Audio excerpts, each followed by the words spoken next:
자, 인문예술 6번째, 놀이의 철학적 의미입니다. 뭐 요즘은 또 어렵지 않고 간략해요. 간단하게 보겠습니다.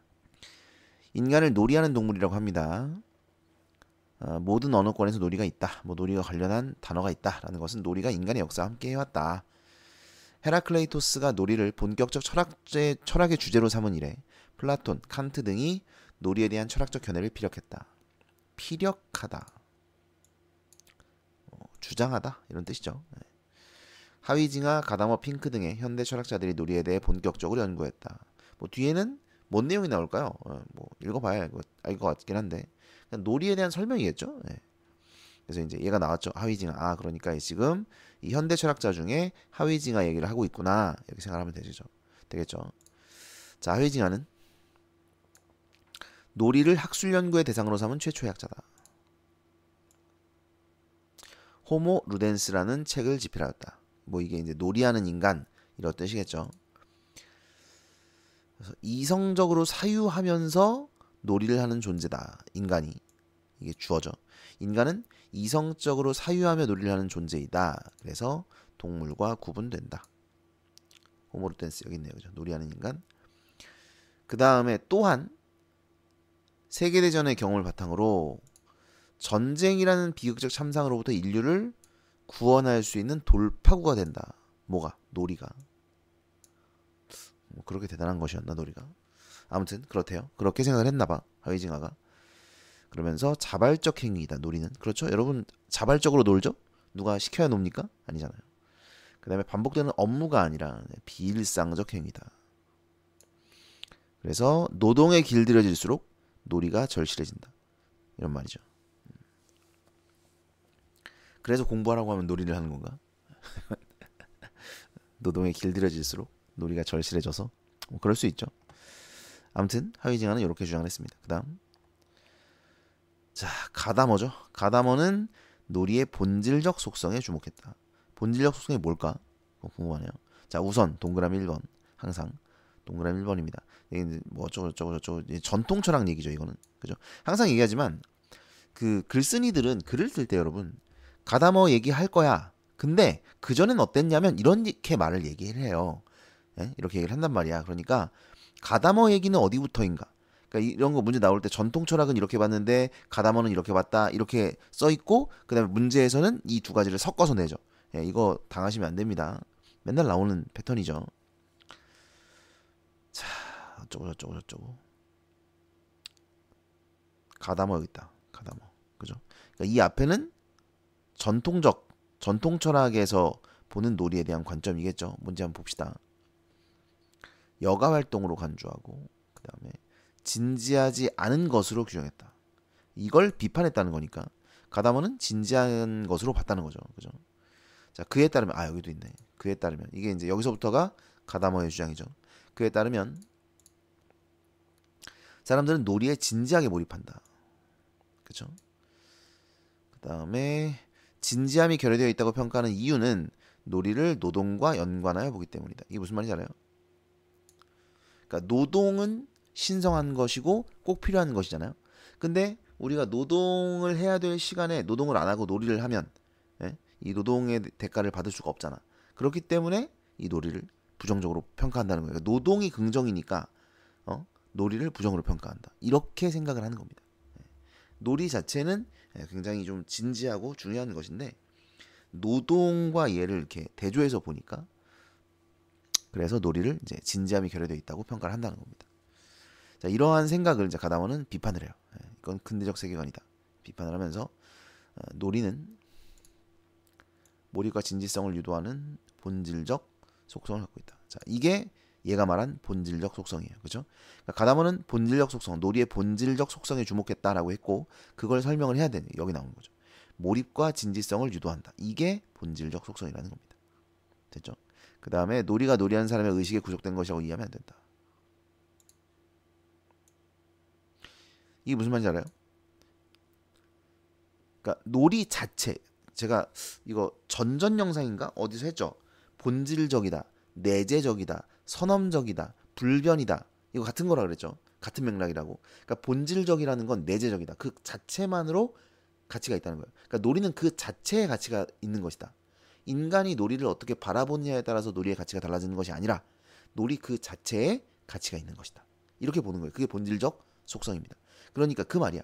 놀이하는 사람의 의식에 구속된 게 아니에요. 그러니까 놀이하는 사람이 이 놀이를 진지하게 보면 진지한 거고 진지하지 않게 보면 진지하지 않은 거다. 이게 아니라 놀이하는 사람의 의식에 따라 달라지는 것이 아니라 상대적이거나 변화하거나 이런 게 아니라 뭐 도구적이거나 이런 게 아니라 본질적이고 내재적이다. 아시겠죠? 그런 뜻이에요. 그래서 본질적 속성에 주목했다라는 말이 나오는 겁니다. 그 다음에 자, 가다모가 지적한 놀이의 본질적 속성 중 하나. 왕복 운동이래요. 그럼 여러분 봐봐요. 이 문장을 딱 읽는 순간 여러분은 뭘 어떤 생각을 하셔야 되냐면 그럼 두 번째도 있다는 얘기겠네. 없을 수도 있는데 있다고 생각을 해야겠죠. 네.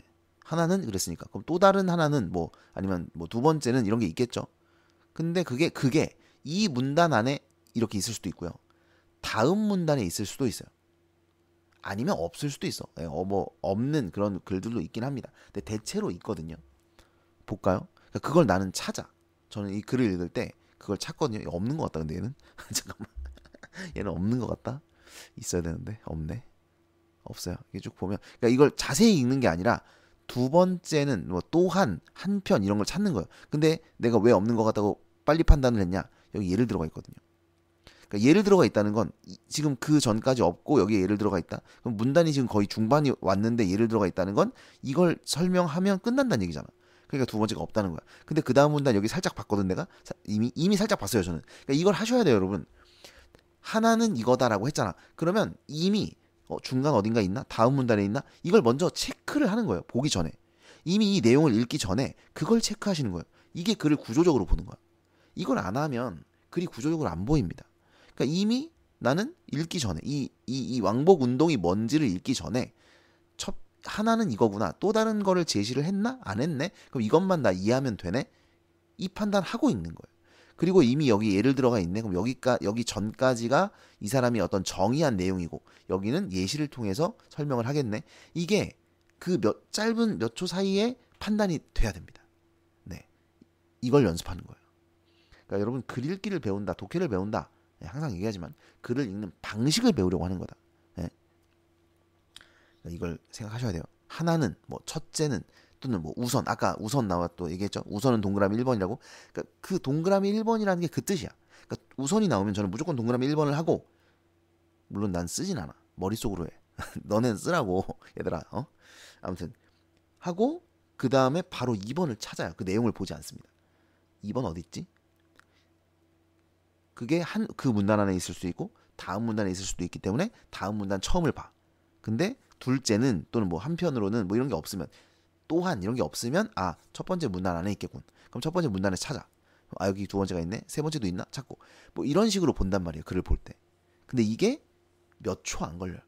몇 초 안 걸리는 타이밍에 그렇게 생각을 하셔야 돼요. 그러니까 이 생각을 해야 된다는 것만 너네가 알고 기억하고 있으면 시간 자체는 오래 걸리지 않습니다. 좀 말이 길어졌는데 아무튼 그런 거 신경 쓰셔야 돼요. 자 하나 근데 얘는 없네요. 약간 면이 안 서네. 이게 있어야 거봐 있잖아 이렇게 얘기할 텐데 없네요. 근데 없더라도 그런 생각을 하긴 해야 돼. 아시겠죠? 그래서 없네. 오케이 이거 하나 끝이구나. 여기서는 요 얘기만 하겠구나를 알잖아. 그렇죠? 그리고 난 뭐라 그랬지 지금 그거 하면서 그러니까 요거 보면서 슬쩍 보고 여기는 가다머 여기는 핑크네 끝났네 가다머 여기서를 알 수 있죠. 그죠? 구조를 계속 생각하는 거예요.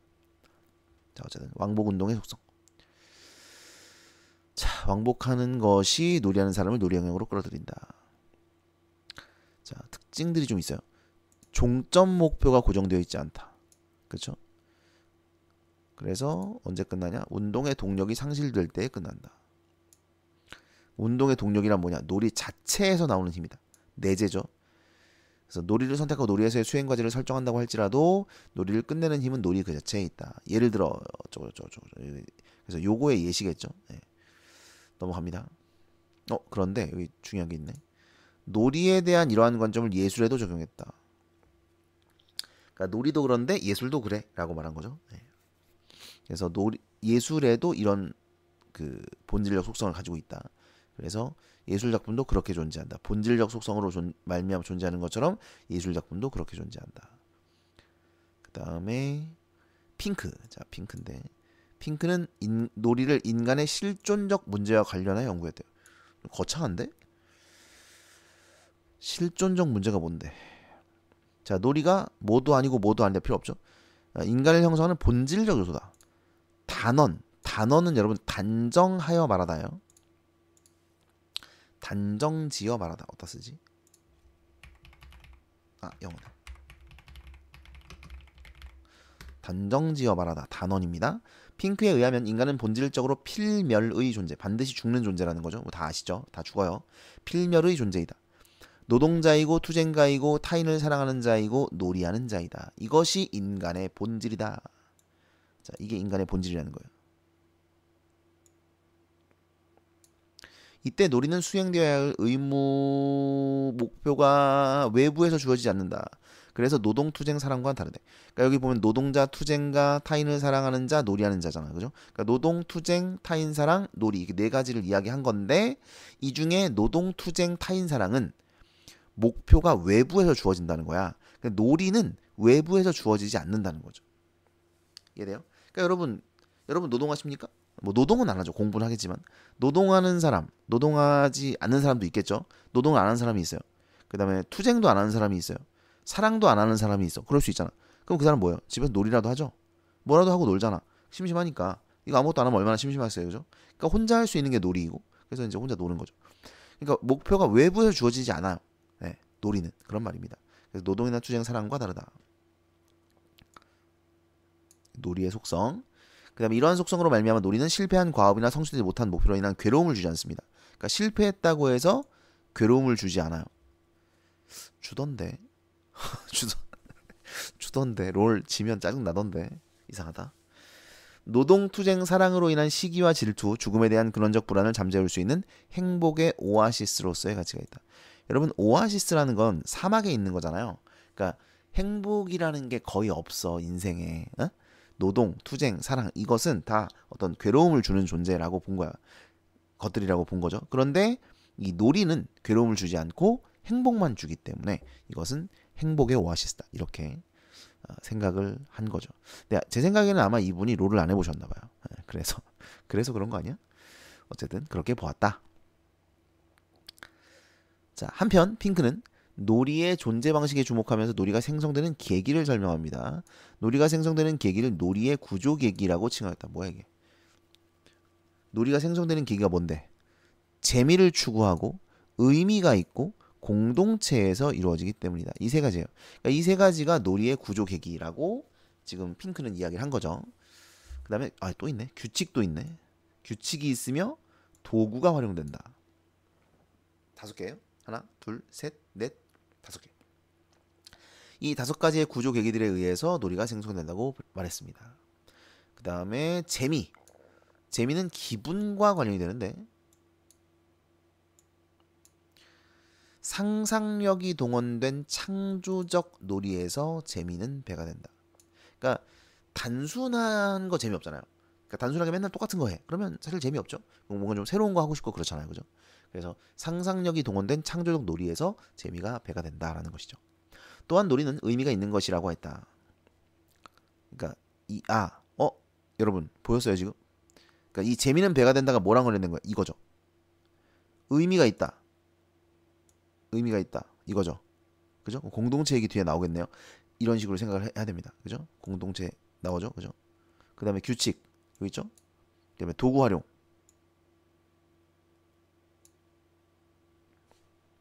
여기 말고 여기다 하자. 도구. 자, 이렇게 이 문단 안에서 이 내용을 끝냈네요. 그죠? 그래서 재미를 추구하는데 상상력이 동원된 창조적 놀이의 재미가 배가 된다. 이 말은 무슨 뜻이에요? 상상력을 동원하는 그런 창조적인 놀이를 하려고 한다는 거겠죠. 그걸 추구하는 거니까. 그죠? 그 다음에 의미가 있다. 그리고 여기 또 나오는데 이 의미는 놀이 자체에서 비롯된다. 그러니까 그 놀이를 하는 것 자체가 의미가 있는 것이지 이 놀이가 어떤 목적을 가졌기 때문에 의미가 있는 게 아니라는 거죠. 요즘에 이제 에듀피케이션이라는 그 단어가 있어요. 그러니까 교육과 놀이를 이렇게 조합해 가지고 교육 놀이죠. 교육 놀이. 교육이 되는 놀이를 이제 시켜가지고 교육을 하려고 하는 그런 의도를 가진 그런 놀이도 있긴 합니다. 뭐 가베 이런 것도 사실 마찬가지죠. 그걸 통해서 뭔가 아이를 발달시키려고 하는 의도가 있죠. 그런데 이 사람은 그렇게 보지 않았어요. 이 사람은 그게 아니라 놀이 자체, 그 자체만으로 의미가 있다. 이렇게 본 것입니다. 그 다음에 공동체성을 전제로 한다. 그 다음에 규칙은 강제된 것이 아니라 참여자가 자유롭게 결정하는 것이다. 상상력을 동원한 가능성의 영역이다. 여기도 상상력이 들어가네요. 그죠? 규칙. 그 다음에 도구는 현실과 가상이 중첩된 도구로서 놀이도구를 활용하는 목적은 고정되어 있지 않다. 뭐 이런 특징들을 쭉 나열을 했습니다. 그래서 이 놀이의 구조 계기를 설명하고 있는 문단이에요. 그 다음 보시면 핑크, 계속 핑크네. 핑크는 이 구조 계기들을 통합하고 있는 것을 놀이 세계라고 명명해서 이 구조 계기가 지금 이거죠. 이거 얘네 이거 이것이 이제 구조 계기인데 이것들을 통합하고 있는 이것을 놀이 세계라고 불렀습니다. 그래서 놀이 세계는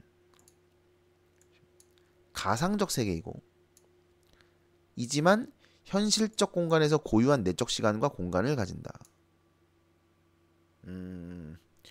그 다음에 놀이에 인간의 자기 이해나 자신과 세계를 지배하는 힘에 대한 이해 등을 담은 상징이 나타난다. 자, 상징 어떤 상징이냐 이거죠. 인간의 자기 이해, 그 다음에 뭐 세계를 지배하는 힘에 대한 이해, 그러니까 세계에 대한 이해 이렇게 요약할 수 있겠죠. 세계에 대한 이해 등을 담은 상징이 나타나고 이것을 놀이 상징이라고 했습니다. 재래의식을 예로 들어 예시 놀이 상징을 설명했습니다. 자, 재래의식은 그러니까 이 사람은 지금 그 신에게 제사 바치는 전 세계에 이제 그런 재래 의식들이 있었죠. 과거에. 그런 재래 의식들을 인간의 놀이로 해석을 했다는 거죠. 인간의 놀이 가운데 가장 진지하게 수행되는 놀이로 보았다. 그래서 어린 양을 제물로 바치고 이거는 이제 그 보통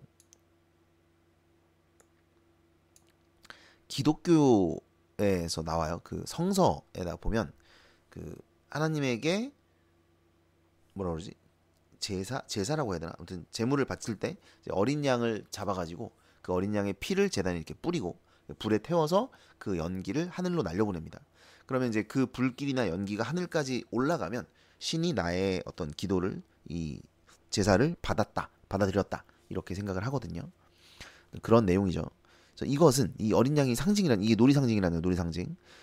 자, 이것은 삶의 의미에 대한 인간의 상상과 창조적 이해 방식을 보여주는 놀이 상징에 해당한다고 지금 핑크는 보았던 거죠. 그래서 핑크는 단순한 놀이가 단순히 유의가 아니고